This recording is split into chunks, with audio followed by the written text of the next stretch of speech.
स्वागत है आपका और एक नए वीडियो में और एक नए टॉपिक के साथ। मैं हूं डॉक्टर देवू। मैं हूं राजेश। फ्रेंड्स, आज का जो वीडियो है जिसका टाइटल है पाकिस्तान डीपली शॉक्ड, लंदन में तिरंगा और इजराइल फ्लैग एक साथ लहरा उठे, भारत माता की जय। जय। तो यही तो पाकिस्तान को हर जगह पे प्रॉब्लम होती है। कहीं पे भी कंट्री में भारत का तिरंगा देखा तो पतलून है ना, वो गीली होने लगती है पाकिस्तानियों की। लेकिन ये वीडियो दोस्तों लास्ट तक जरूर देखना।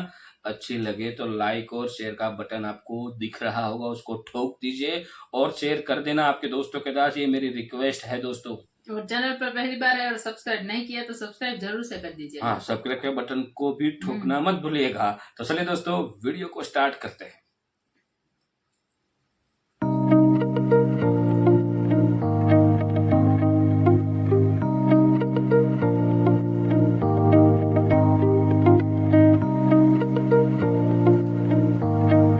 Meanwhile, thousands are expected to gather in London this afternoon for a march against the surging levels of anti-Semitism. अब की दफा एक मोमिन ने क्या कारनामा सर अंजाम दे दिया जिसकी वजह से पूरी दुनिया फिर से अपना सर पकड़ के बैठ गई है। Thousands of British Jews and their supporters were led through the streets of London by celebrities, here to condemn the rise in anti-Semitism. तो पूरी दुनिया में इस वक्त सिर्फ एक कौम है जिसके खिलाफ लोग उठ खड़े हो रहे हैं, जो कह रहे हैं कि यार ये कुछ ज्यादा ही हो गया। उनको हिंदुओं से प्रॉब्लम नहीं, उनको बुद्धिस्टों से उनको प्रॉब्लम नहीं। हाफिज सईद, जी हाँ, हाफिज सईद जिसको के यूएन ने डेजिग्नेटेड टेररिस्ट भी कह रखा है, लेकिन ये और बात है कि हमारे यहाँ वो अभी तक साहब बना हुआ है। हमने देखा है कि पूरे यूरोप में एक राइट विंग की लहर आ गई है, क्योंकि ये प्रो पैलेस्टाइन जो कि प्रो हमास प्रोटेस्ट है, इन्होंने अपनी गंदी शक्लें दिखा दी हैं दुनिया को। नाम दिया गया नॉन स्टेट एक्टर्स का कि जी ये नॉन स्टेट एक्टर्स हैं और इससे हमारा कोई लेना देना नहीं है, लेकिन ऐसे कह के पाकिस्तान अपना पल्ला झाड़ नहीं सकता, इसलिए कि चाहे ये नॉन स्टेट एक्टर हो चाहे ये स्टेट एक्टर्स हो, बहरहाल इनका ताल्लुक पाकिस्तान से है। हर मुल्क के अंदर एक कौम को लेके डिबेट चल रही है, वो ये कि ये मुसलमानों के गंदे काले कारनामे। बल्कि 200% जो है ये बात साबित हुई। ट्रंप की MSNBC ने रिपोर्ट किया है कि उसने भी ये उसकी कैंपेन के अंदर ये डॉक्यूमेंट लीक हुई है कि उसने फिर से मुस्लिम ट्रैवल बैन लगाना है। नमस्ते दोस्तों, जय हिंद। हिंदुस्तान स्पेशल में आपका स्वागत है दोस्तों। 7 अक्टूबर को इजराइल पर गाजा स्थित हमास आतंकी संगठन ने 5000 रॉकेट दागे, जिसके बाद से इजराइल और हमास के बीच भीषण युद्ध की शुरुआत हुई। हमास द्वारा किए गए हमले को तमाम देशों ने गलत करार दिया। इसी बीच कई देश दुनिया भर में यहूदी विरोधी भावना के खिलाफ समर्थन कर रहे हैं। ब्रिटेन की राजधानी लंदन में हजारों लोगों ने यहूदी विरोध भावना के खिलाफ मार्च निकाला, जिसमें पूर्व प्रधानमंत्री बोरिस जॉनसन समेत तकरीबन 1 लाख लोगों ने हिस्सा लिया। बता दें कि हमास इसराइल का युद्ध शुरू होने के बाद से ही ब्रिटेन की सड़कों पर फिलिस्तीन समर्थकों ने लगातार विरोध प्रदर्शन किया। इसी बीच यह रैली यहूदी विरोधी भावना के खिलाफ हो रही है। इस मार्च में ब्रिटिश में मौजूद भारतीय मूल के लोगों ने भी भाग लिया। यहूदी विरोधी भावना के खिलाफ अपना विरोध जताने के लिए लंदन में मार्च निकाला गया। इस मार्च में कई लोगों के हाथ में इजरायली झंडे के साथ साथ भारतीय झंडा भी मौजूद था। तो चलिए दोस्तों, आज की वीडियो की तरफ चलते हैं। Thank you so much. 2-3 दिन पहले एक और मोमिन ने यूपी में एक बस ड्राइवर को गुस्ताखे रसूल की एक सजा सरतान से जुदा पे उसको मारा, उसके ऊपर टोके से हमला किया और उसको जख्मी किया। अभी मुझे याद है नीस में, फ्रांस के शहर में, वो भी एक बंदा था जो रैंडमली बच्चों को छुरियां मारने लग गया। वो वीडियो भी वायरल हुई थी, मेरा ख्याल जून की बात है, शायद ये जून या जुलाई की। तो इस तरह के कारनामे आए दिन होते रहते हैं और लोग तंग आते जा रहे हैं। हमने देखा है कि पूरे यूरोप में एक राइट विंग की लहर आ गई है, क्योंकि ये प्रो पैलेस्टाइन जो कि प्रो हमास प्रोटेस्ट है, इन्होंने अपनी गंदी शक्लें दिखा दी हैं दुनिया को। और उसी के दरमियान में नेदरलैंड में इलेक्शन हो गए, जिसकी वजह से आपने देखा कि जो बहुत बड़ा दुनिया का इस वक्त सबसे बड़ा इस्लामोफोब पॉलिटिशियन है गेर्ट विल्डर्स, उसको उन्होंने सबसे ज्यादा वोट दे दिए। तो इटली में भी हमने देखा, वो मेलोनिया है, उसका नाम जॉर्जिया मेलोनी, उसने भी वो भी पावर में आई। और अब हमें देख रहे हैं ट्रंप भी शायद पावर में आएगा। ट्रंप की MSNBC ने रिपोर्ट किया कि उसने भी ये उसकी कैंपेन के अंदर ये डॉक्यूमेंट लीक हुई है कि उसने फिर से मुस्लिम ट्रैवल बैन लगाना है। तो पूरी दुनिया में इस वक्त सिर्फ एक कौम है जिसके खिलाफ लोग उठ खड़े हो रहे हैं, जो कह रहे हैं कि यार ये कुछ ज्यादा ही हो गया। उनको हिंदुओं से प्रॉब्लम नहीं, उनको बुद्धिस्टों से उनको प्रॉब्लम नहीं है, उनको अब यहूदियों से प्रॉब्लम नहीं। जो फार राइट के जो उनके ट्रू रेसिस्ट हैं, व्हाइट सुप्रेमेसिस्ट जो हैं, उनको है यहूदियों से प्रॉब्लम, उनको है। लेकिन जो मोस्टली जो समझदार लोग हैं, जो जो बीच के लोग हैं, जो सबको अगर उनके साथ अच्छे से बात करोगे तो वो अच्छे से बात करेंगे, उनके साथ बदमाशी करोगे तो बदमाशी करेंगे, जो नॉर्मल इंसानों का रवैया होता है, वो सारे एक कौम से परेशान है और वो ये वाली परेशानी है। तो उसी तरह एक तरफ ये प्रो हमास प्रो पैलेस्टाइन कर रहे थे, तो यहाँ पर एक अल्जेरियन माइग्रेंट ने 50 साल का था, उसने एक औरत को छुरियां मारी, वो क्रिटिकल कंडीशन में हॉस्पिटल में, एक मर्द को छुरियां मारी, वो भी क्रिटिकल कंडीशन में हॉस्पिटल में, और 3 बच्चों को छुरियां मारी, उनमें से एक को डिस्चार्ज कर दिया, दूसरा भी केयर ले रहा है और तीसरा जो है वो क्रिटिकल कंडीशन में है बच्चा। तो लोगों ने वहां पे जो खड़े हुए थे उन्होंने इसको पकड़ लिया, वो उसको फिर धोया अच्छा खासा, और फिर पुलिस आई और पुलिस ने आके उसको अरेस्ट कर लिया और उसके ऊपर केस चल रहा है। लेकिन उसके बाद क्या हुआ? उसके बाद वही हुआ, क्योंकि जब ये प्रेशर कुकर सिचुएशन आपने बना दिया, जब इस वक्त पूरी दुनिया में लोगों को नजर आ रहा है, अब मुसलमानों के काले मोले काम जो है इनको छुपाना नामुमकिन हो गया। अब ये हर मुल्क के अंदर एक कौम को लेके डिबेट चल रही है, वो ये कि ये मुसलमानों के गंदे काले कारनामे, और ऊपर से जो हमास ने किया उसको भी प्रमोट करते हैं, उसको भी सपोर्ट करते हैं। तो उन्होंने दुनिया को इनका जो मकरू चेहरा है वो नजर आ रहा है। और सॉरी टू से, चाहे मॉडरेट मुसलमान हो या रेडिकल हो, लिपस्टिक मुसलमान हो, चाहे बड़ा दाढ़ी वाला हो, ये सारे अपने इश्यूज के ऊपर इकट्ठे हो जाते हैं। There might be some exceptions, कुछ 5-10% लोग होंगे जो कहते होंगे नहीं यार ये छोड़ो जरा, हमारे से गलत किया, या हमें मुसलमानों को अपना घर दुरुस्त करना चाहिए, होंगे कुछ। लेकिन हम तो उसी नैरेटिव पे जाएंगे जो डोमिनेंट वर्ल्ड व्यू है। मुसलमानों का जब भी चेहरा देखा जाता है तो उनका चेहरा यही देखा जाता है, शरीयत है जी, इस्लामोफोबिया, हम पे क्रिटिसाइज कर दिया, रेसिज्म हो गया, इनकी गंदी शक्ल इनको दिखाओ, तो बजाय इसके कि उसको करेक्ट करें, रोना धोना कर देते हैं। और ऊपर से माइग्रेशन, जो इनके माइग्रेंट्स हैं, ओ यार इंडिया पाकिस्तान के लोग, इंडिया के पंजाबी, हमारे पंजाबी, यहाँ की साइड के जो पंजाबी है वहां पे जाके गंदे काम करते हैं, उधर की साइड के जो पंजाबी हैं वो कुछ भी नहीं करते। क्या वजह? एक ही कॉमन डिनोमिनेटर है, वो है आपका मजहब। उसी मजहब के अंदर चाहे वो अल्जेरियन मुसलमान हो, चाहे मोरक्को का मुसलमान हो, चाहे दागिस्तान का मुसलमान हो, चाहे अपना पाकिस्तान का मुसलमान हो, सारे वहां पे जाके छुरी चला। जी हाँ, हाफिज सईद जिसको के यूएन ने डेजिग्नेटेड टेररिस्ट भी कह रखा है, लेकिन ये और बात है कि हमारे यहाँ वो अभी तक साहब बना हुआ है।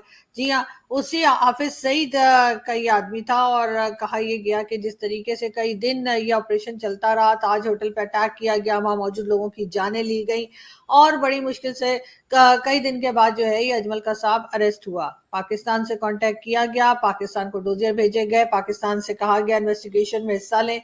पहले तो पाकिस्तान ने हाँ की और उसके बाद पाकिस्तान ने कर दी ना, और कि हम नहीं आ रहे, और उसमें हिस्सा नहीं लिया, साथ ही साथ हर बात से मुकर गए। ये भी कहा गया कि जी हामिद मीर साहब जो कि हमारे सीनियर जर्नलिस्ट हैं, उनके अलावा कई दूसरे जर्नलिस्ट भी जो थे उस वक्त, उन्होंने कहा कि जी अजमल कसाब का ताल्लुक पाकिस्तान से ही बताया गया। यहाँ तक कि हामिद मीर साहब उसके घर पहुंचे, उसके माँ बाप से बात की, उनके इंटरव्यूज बनाए, लेकिन उसके बाद एक बड़ा यू टर्न लेते हुए हामिद मीर साहब इस बात से मुकर गए और उन्होंने कहा कि ऐसी कोई बात नहीं की गई। यकीनन उनके ऊपर कोई प्रेशर आया होगा, यकीनन उनको कहा गया होगा कि वो इस तरह की स्टेटमेंट दें, और तभी उन्होंने ये बात की। बहरहाल एक बहुत अफसोसनाक वाकया था, बहुत अजीब और खतरनाक किस्म का ये ऑपरेशन भी था जो कि इंडियन पुलिस ने जो है किया, और इस आदमी को अरेस्ट किया गया अजमल कसाब को, और फिर इसको नवंबर 2012 में इसको फांसी की सजा दी गई। ये भी अभी तक पाकिस्तान के ऊपर भी इल्जाम है, और अभी तक कोई सफाई देने के लिए या कोई सही बात करने के लिए अभी तक नहीं देखा गया कि कोई सामने आया हो।